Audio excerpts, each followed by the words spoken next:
A U.S. Navy fast attack submarine just sent an Iranian frigate straight to the bottom of the Indian Ocean with a single Mark 48 torpedo.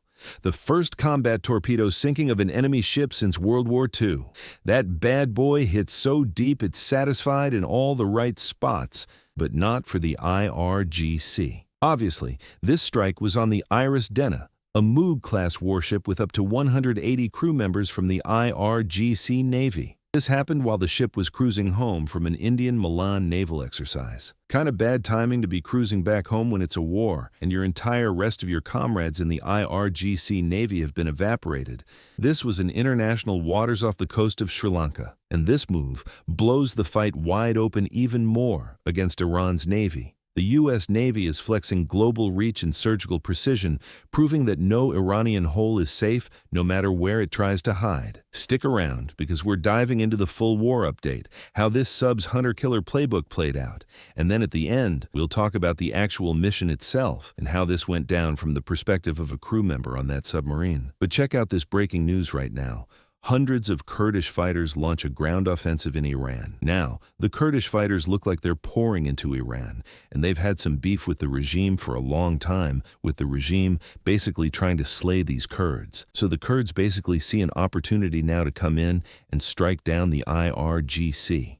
And then this is coming in from routers. Israel's next phase of the attack will likely be underground missile sites, but specifically underground ballistic missile sites, because right now, Iran is trying to hide as many ballistic missiles as they can underground in concrete and steel-covered bunkers. So this is going to unleash a new wave of attacks, and Israel is going to specifically focus on the underground bunkers. Likely the U.S. coming in as well, since the U.S. has B-52s that are now able to go in and do stand-in bombing. And this is directly from the chairman of the Joint Chiefs of Staff and the Secretary of War. And then, here's an article about Sri Lanka trying to safeguard lives on a second Iranian ship that is going into the same area where the Dana was struck. So it's like Sri Lanka is like, oh, IRGC, we'll take care of you. Come on in. The IRGC is like, hey, we just killed 35,000 of our own people. Is it cool if we come and hang out in Sri Lanka? Do you guys have an extra room for us? And then, this is an interesting article from The Guardian.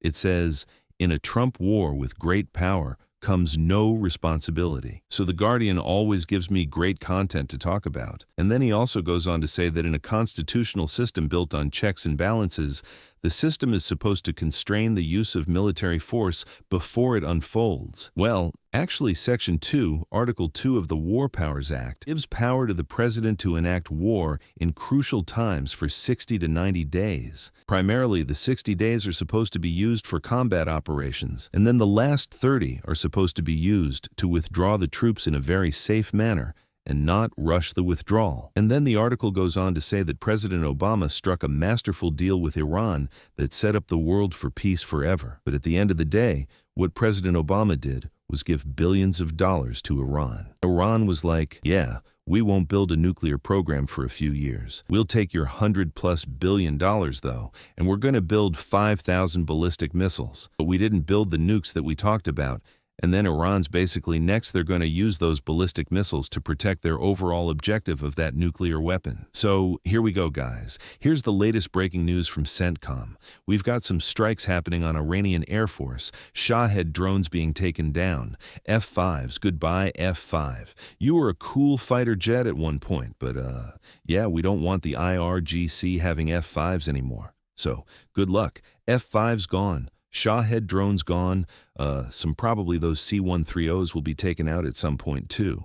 But focusing on the fighters, because those could actually go up and threaten the B-52s. You know, there's going to be F-22s and F-35s that would just be begging those F-5s to take off. Shock and awe. Something weird happens. Let's say there's a formation of F-22s, and they get pulled away for a higher tasking. There's a B-52 in the area. B-1, you can't have these F-5s up there. So that's kind of the point of taking those things down. We've got some fact checks right now. So Iran is circulating rumors. Imagine that. Iran rumors? Really? Oh no. Well, they've never gaslit us before, but they're circulating rumors on social media of a US F-15E crash in Iran early Wednesday, and they're baseless and not true. U.S. forces control the skies by launching from the sea. Yep, launching from the sea.